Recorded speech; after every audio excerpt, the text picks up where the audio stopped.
And what I would like to do today is talk to you about imposters. Because there are several ideologies, and I will mention 3, that talk about this is what a man should be, but they are imposters to what the Bible says a man should be. The first imposter I would like to talk about is the macho man.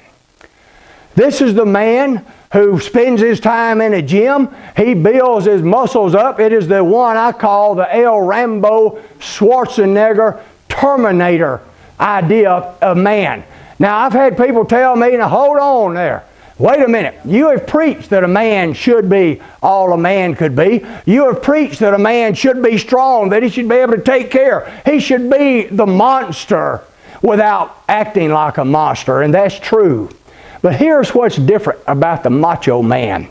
He doesn't have a conscience. And we have reared 2 generations of young men that they don't have a conscience. You know, if somebody has a conscience, you can work with them.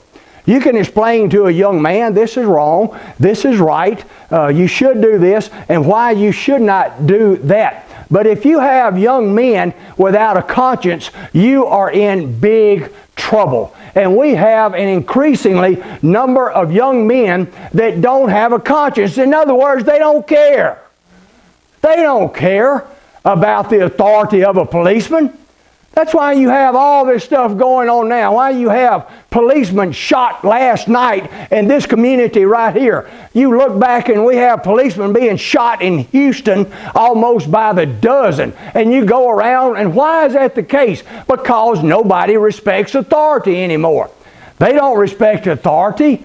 They don't respect authority in school. You can see these little thugs walking around school, and they don't care about anybody's authority. They're not going to listen to you. When I was in public education, I had a little 13-year-old thug wannabe get up in my face and said, I don't have to listen to you. You ain't my daddy. And so that's the kind of attitude that these young men have. And the reason they have attitudes like that is because most of them don't have a dad in the home.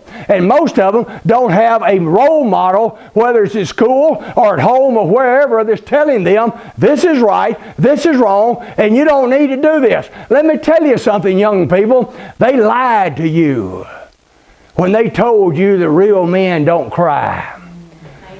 They lied to you when they told you that real men don't care, because real men do care.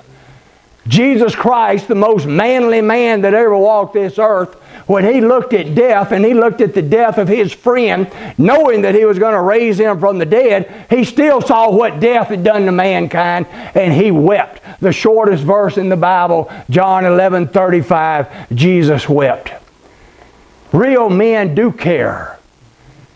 Real men do cry. Real men do feel sympathy and empathy and all the things that they have or can have. And we have reared a whole generation of men that don't care. And that is why there is no government program that is going to rectify this situation.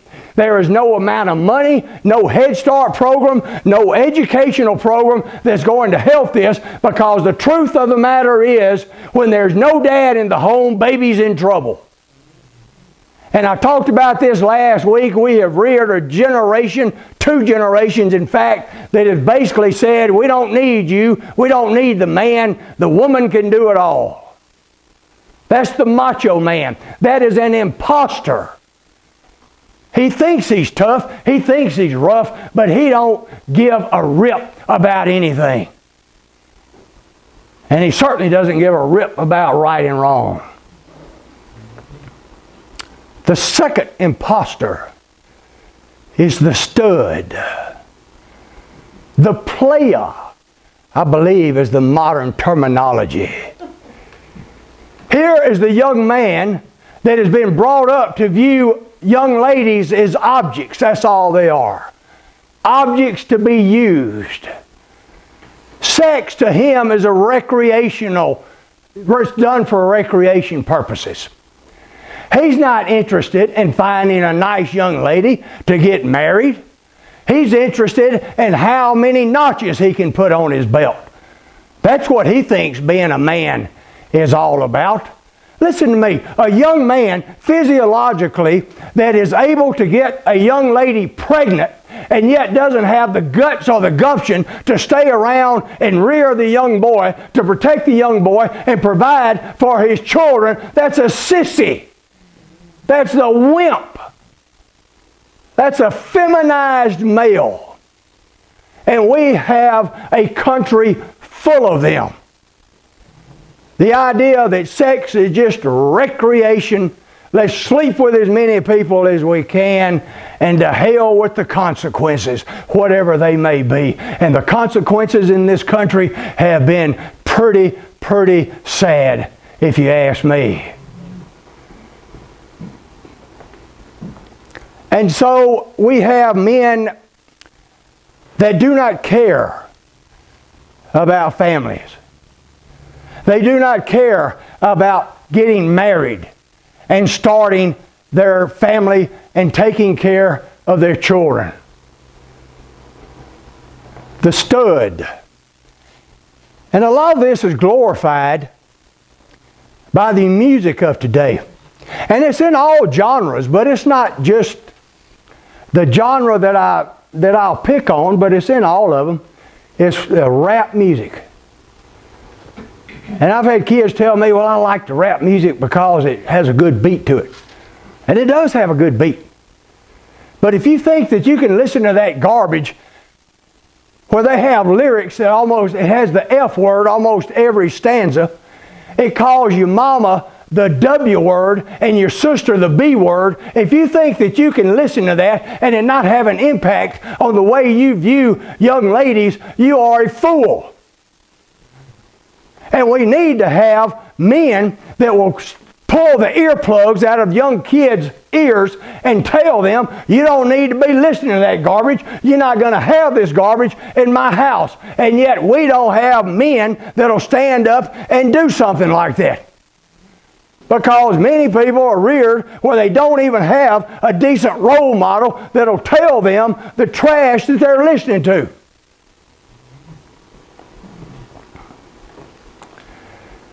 I kind of get fired up by talking about this stuff. Y'all have to excuse my emotions.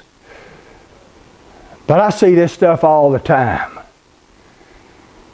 We are inundated with this stuff. And so you have the stud, the one that he's not interested in getting married or anything close to it. You want to see the stud run? I'll show you how fast he can run. All you need to do is tell him you're pregnant and you'll see him take off. Buddy, that's all you need to do. Oh, I'm pregnant. Well, guess what, honey? I'm out of here. You know, he might think he's manning up by saying, I tell you what, I'll pay for your abortion. That's how much of a man I am. I'll pay for your abortion. But if you decide to have that baby, well, I'm going to be out of here. And I tell these young women, you want to be poor the rest of your life? Go ahead and have a baby out of wedlock. And then have a second. And then have a third. And you can have 3 baby daddies. You familiar with that term? That's my baby daddy. You can have 3 baby daddies and not have one father in the home. And you'll be spending the next 20 years trying to chase that guy down with a court order for him to pay child support for children he don't want to see. And he certainly don't want to see you anymore. And young men, you want to be poor the rest of your life. Go ahead and become a baby daddy. In fact, have 2 or 3. Be 2 or 3 baby daddies from 2 or 3 different girls and see how that works out for you. And then you can spend the next 20 or 25 years running from these women that are trying to get you in court so you'll pay child support for kids that you don't ever even see. And that's the world we live in today. Yeah, baby daddies running all over the place thinking they're men. They're not men. They're sissies and they're wimps. And then we have Peter Pan. Peter Pan doesn't want to grow up. We have a ton of Peter Pan. We have extended adolescence in this country. We have glorified adolescence. Everything we see is about looking younger, trying to stay young. But it has not worked out too well for the young men. Because we have said, don't go to college on the 3 or 4 year plan. When I went to college, it was 4 years and you were done. Now most people go on the 6 year plan. Let's string this out as long as we can. And we'll be an adolescent.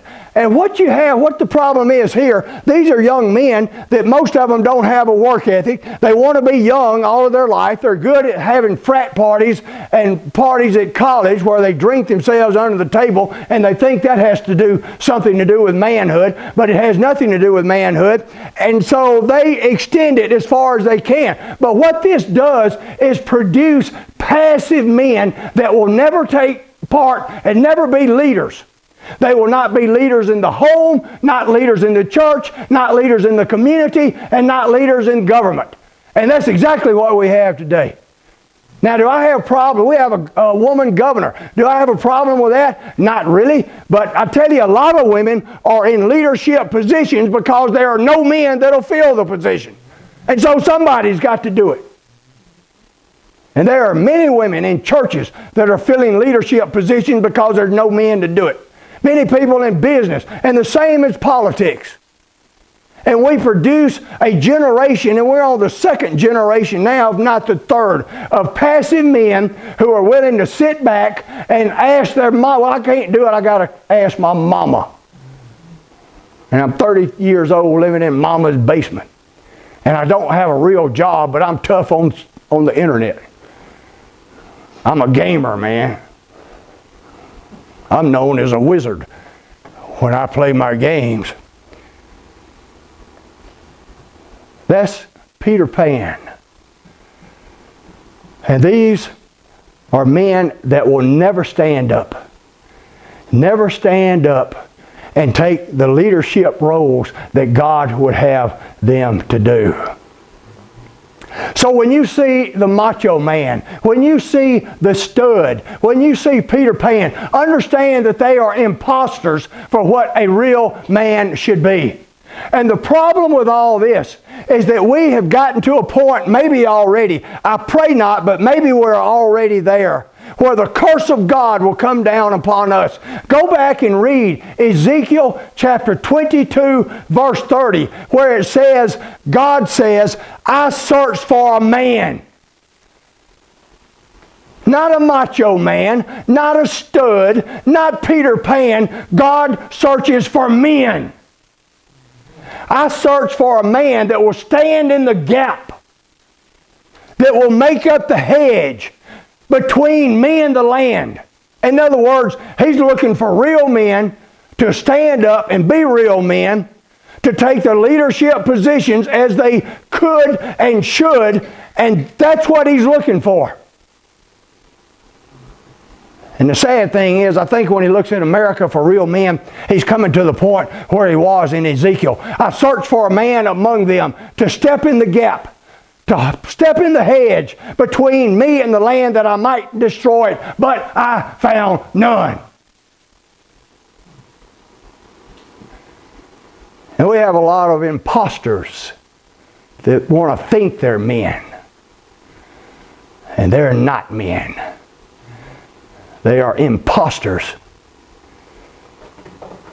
And maybe we're getting to that point to where God looks at this land and says, where's the men?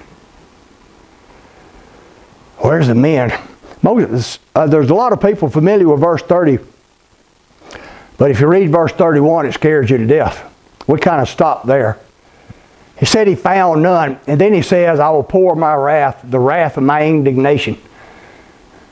I'm going to burn you up, said the fire and wrath of my indignation I'm going to let loose on this land. Why? Because there's no men. Because there's no men. God help us.